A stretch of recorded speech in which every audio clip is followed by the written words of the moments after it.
Hello friends, എല്ലാവർക്കും നമസ്കാരം. നിങ്ങൾ ഏവരും കാത്തിരിക്കുന്ന രേവതിയുടെയും സച്ചിയുടെയും നാളത്തെ വിശേഷത്തിലേക്ക് എല്ലാ കൂട്ടുകാർക്കും സ്വാഗതം. എല്ലാവർക്കും നല്ലൊരു ശുഭരാത്രിയൊക്കെ നേർന്നുകൊണ്ട് നമുക്ക് നാളത്തെ വിശേഷത്തിലേക്ക് കടന്നാലോ. ഇന്നത്തെ വിശേഷവും പ്രേമയൊക്കെ കണ്ടിട്ട് നിങ്ങൾ കാത്തിരിക്കുകയാണല്ലേ.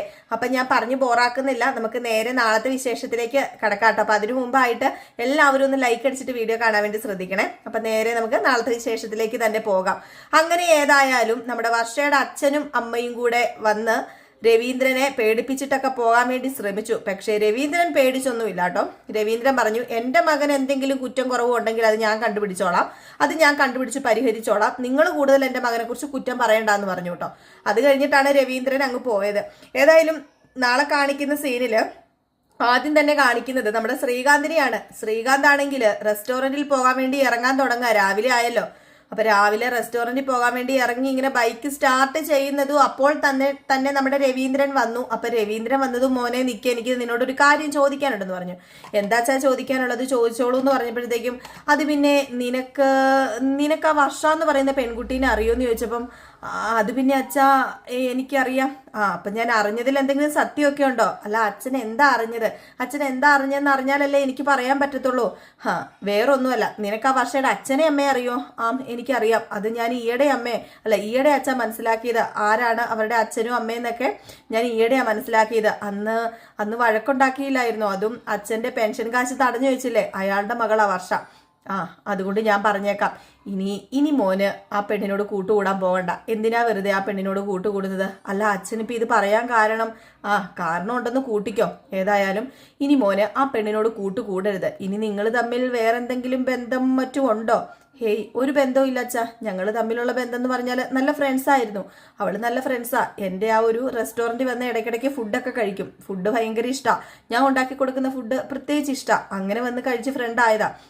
എങ്കിൽ പിന്നെ ഇനി പതുക്കെ ആ ഒരു ഫ്രണ്ട്ഷിപ്പും അങ്ങ് വിട്ട് കളഞ്ഞേരെ. ഫ്രണ്ട്ഷിപ്പാണ്, ഇറ്റ്സ് ഓക്കെ, കുഴപ്പമൊന്നുമില്ല. എങ്കിലും വേണ്ട, നമുക്ക് ആ ഒരു ബന്ധം വേണ്ട. അത് ശരിയാവില്ല. ഒരു ഫ്രണ്ട്സ് ആക്കാൻ പോലും നമുക്ക് പറ്റില്ല. അങ്ങനെ ആക്കണ്ടല്ലോ എന്നൊക്കെ പറഞ്ഞ് രവീന്ദ്രൻ അങ്ങ് മാറ്റിവിടുകയാണ്. അപ്പം പറയുകയും ചെയ്തു, ശ്രീകാന്ത് പറയുകയും ചെയ്തു, കുഴപ്പമില്ല അച്ഛാ, ഞാനിപ്പോൾ അവളെ വിളിക്കാറോ എടുക്കാറോ ഒന്നുമില്ല. ഞാൻ പരമാവധി ഒഴിവാക്കി കളയുകയാണ്. എനിക്ക് ഇപ്പോഴാണ് മനസ്സിലായത് ആരാണ് അവളുടെ അച്ഛനും അമ്മയെന്നൊക്കെ. അതോടുകൂടി ഞാൻ ആ ഒരു ഫ്രണ്ട്ഷിപ്പ് സ്റ്റോപ്പും ചെയ്തു എന്നൊക്കെ പറഞ്ഞിട്ട് ശ്രീകാന്ത് അങ്ങ് പോയി. ഏതായാലും ശ്രീകാന്ത് അങ്ങ് പോയി. ഇതൊക്കെ കഴിഞ്ഞപ്പോഴത്തേക്ക് പിന്നെ നമ്മുടെ ചന്ദ്രമതിനെയാണ് കാണിക്കുന്നത്. അങ്ങനെ ചന്ദ്രമതി സച്ചിനെ നോക്കി നിൽക്കുക. സച്ചിനെ കാണുന്നതേ ഇല്ലല്ലോ. അപ്പൊ രവീന്ദ്രനാണ് കയറി ചെല്ലുന്നതേ. അപ്പൊ രവീന്ദ്രനോട് ചോദിച്ചു, അല്ല സച്ചി വരാറായില്ലേ? സച്ചി വിളിച്ചില്ലേ? ഓഹോ, എന്തൊരു സ്നേഹമാടി നിനക്ക് സച്ചിയോട്. അല്ല, ഇതുവരെ നീ സച്ചി എവിടെ പോയി, വന്നോ, കഴിച്ചോ എന്നൊന്നും ചോദിച്ചിട്ടില്ലല്ലോ. ഇപ്പൊ നിനക്ക് സ്നേഹം അങ്ങോട്ട് ഒലിക്കുകയാണല്ലോ, തേനും പാലിന്റെ രൂപത്തില്. അത് പിന്നെ അവനും എന്റെ മോനല്ലേ? ഓഹോ, അവൻ നിന്റെ മോനാണോ? ആദ്യമായിട്ടാ നിന്റെ വായിൽ നിന്ന് ഞാൻ അങ്ങനെ ഒരു സംസാരം കേൾക്കുന്ന. അതേതായാലും കലക്കി എന്ന് പറഞ്ഞപ്പോഴത്തേക്ക് നമ്മുടെ സച്ചി കയറി വന്നു. സച്ചി കയറി വന്നതും, ഓ വന്നോ, എടാ നിനക്ക് നാണം ഉണ്ടോടാ ഭാര്യ വീട്ടിൽ പോയി കിടക്കാന്? നാണോ മാനോ ഇല്ലാത്തവൻ. എന്താ നാണോ മാനോ ഇല്ലെന്നോ? എനിക്ക് നാണോ മാനോ ഇല്ലെന്ന് അമ്മയാണോ തീരുമാനിക്കുന്നത്? ഞാൻ ഭാര്യ വീട്ടിൽ പോയി കിടന്നെന്ന് പറഞ്ഞുകൊണ്ട് എന്താ പ്രശ്നം ഇരിക്കുന്നത്? അതെ, ഞാൻ ഭാര്യ വീട്ടിൽ പോയി കിടന്നിട്ടുണ്ടെങ്കിൽ ഒളിച്ചും പാത്തുമൊന്നും അല്ലല്ലോ പോയത്. അതും എൻ്റെ ഭാര്യയുടെ വീട്ടിലല്ലേ ഞാൻ പോയി കിടന്നത്. ഏതായാലും നന്നായി. ഇച്ചിരി ഭയം വേണം. രാവിലെ ഏതായാലും നീ ഇവിടെ എത്തിയല്ലോ. ഇച്ചിരി ഭയമുള്ളത് നല്ലതാ. അവള് പറഞ്ഞു വിട്ടതായിരിക്കൂല്ലേ? അവക്കറിയാം, അവക്കെന്നെ പേടിയുണ്ട് എന്നൊക്കെ പറഞ്ഞു നിന്നപ്പോഴാണ്, അവക്കമ്മേനെ നല്ല പേടിയാ, ഭയങ്കര പേടിയാ, അല്ലേ രേവതി എന്നും പറഞ്ഞ് രേവതിനെ അകത്തേക്ക് വിളിക്കുന്നത്. രേവതി വന്നതും ചന്ദ്ര അങ്ങ് ഞെട്ടിപ്പോയിട്ടോ. ചന്ദ്രയാണെങ്കിൽ, അയ്യോ ഇതെന്താ ഇവളെയും കൂട്ടിക്കൊണ്ട് ഇങ്ങോട്ട് വന്നേക്കുന്നത്? ഇവളെ കൂട്ടിക്കൊണ്ട് വരാൻ ആടിമാസം കഴിഞ്ഞില്ലല്ലോ. ആടിമാസം കഴിഞ്ഞില്ല. അമ്മ വേണമെങ്കിൽ ഇവിടെ കിടന്ന് ആടിയാൽ മതി. എനിക്കിനി ആടിമാസത്തിന്റെ കൂടെ യോജിച്ച് നിൽക്കാനേ ഇപ്പം മനസ്സില്ല. ഇതെന്റെ വയറിന്റെ പ്രശ്നമാണ്. ഇവിടുന്ന് വല്ലോ എനിക്ക് കഴിക്കാൻ കിട്ടുന്നുണ്ടോ? ഇല്ലല്ലോ. ഞാൻ കഴിക്കണമെങ്കിൽ ഹോട്ടലിൽ പോകണം. ഹോട്ടലിൽ പോയി എന്റെ വയറ് കേടാക്കാൻ എനിക്ക് പറ്റത്തില്ല. അതുകൊണ്ട് എന്റെ ഭാര്യ ഇനി എന്റെ കൂടെ തന്നെ ആയിരിക്കും. അത് ഞാൻ സമ്മതിക്കത്തില്ല സച്ചി. ആടിമാസം ഒരു ആചാരമായിട്ട് നമ്മൾ ഇവിടെ നടപ്പിലാക്കുന്നുണ്ടെങ്കിൽ നിങ്ങൾ രണ്ടായിട്ട് നിന്നേ പറ്റൂ. ഇവളെ ഇപ്പൊ തന്നെ വീട്ടിൽ കൊണ്ടാക്കണം. ഞാൻ എന്റെ ഭാര്യനെ അല്ലേ അമ്മയെ വിളിച്ചോണ്ട് വന്നതല്ലത്, കാമുകിനും ഒന്നും അല്ലല്ലോ ഇപ്പൊ തന്നെ വീട്ടിൽ കൊണ്ടാക്കാൻ പറയാന്. ഇവളെന്റെ കൂടെയാ നിൽക്കേണ്ടത്. ഇവളെന്റെ കൂടെ നിൽക്കുകയും ചെയ്യും, ഞാൻ നിർത്തുകയും ചെയ്യും. അല്ല, അമ്മയ്ക്ക് ഇവളെ പറഞ്ഞു വിടാൻ പറ്റുമെങ്കിൽ ഒന്ന് പറഞ്ഞു വിട്ട് നോക്ക്.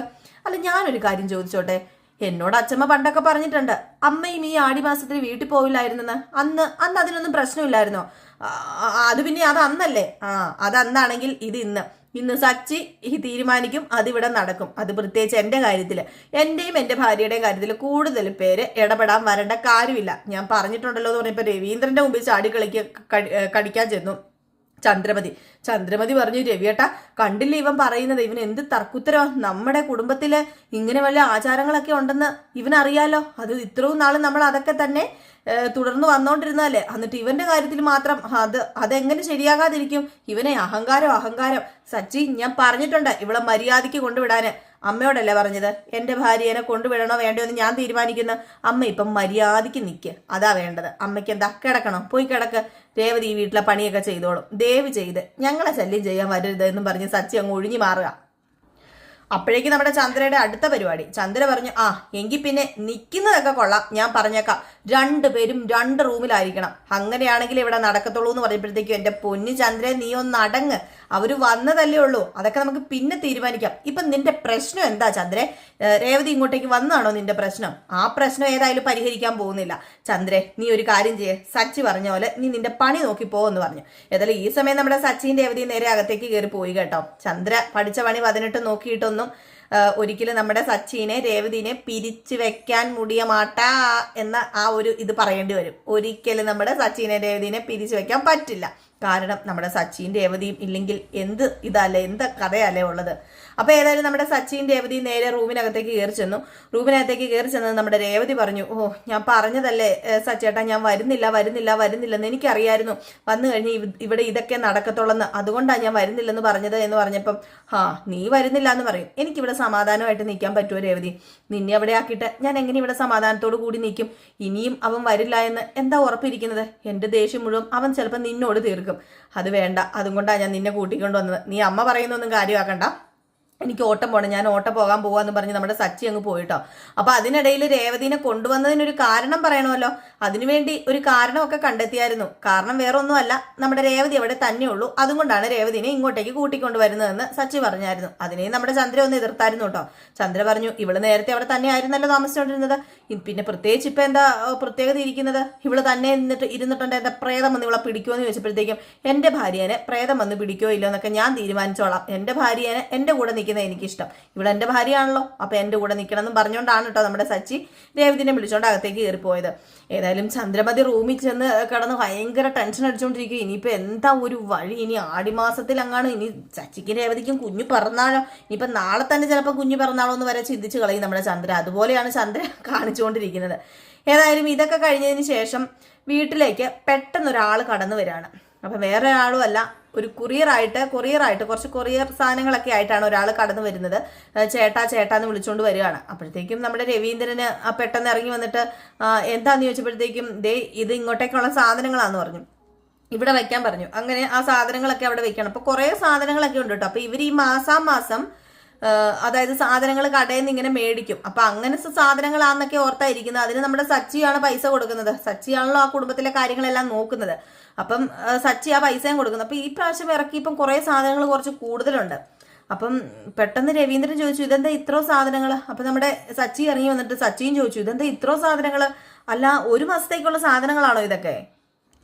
അപ്പോഴേക്കും നമ്മുടെ ചന്ദ്ര വന്നതും സാധനങ്ങളൊക്കെ കണ്ടതും, എടി രേവതി ഇങ്ങ് വന്നേ, ഈ സാധനങ്ങളൊക്കെ എടുത്തോണ്ട് വെക്കാൻ പറഞ്ഞു.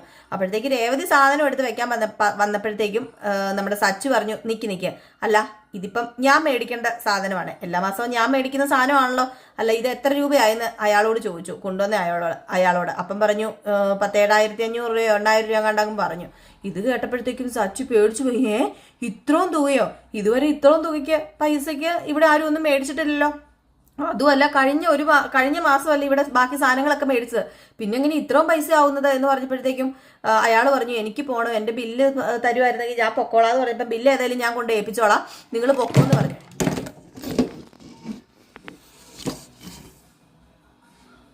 സോറി എൻ്റെ ഫോൺ ഒന്ന് താഴേക്ക് വീണതാണ് കേട്ടോ. അപ്പോഴത്തേക്കും അയാളോട് പൊക്കോന്ന് പറഞ്ഞു, ബില്ല് കൊണ്ട് അടയ്ക്കാന്ന് പറഞ്ഞു.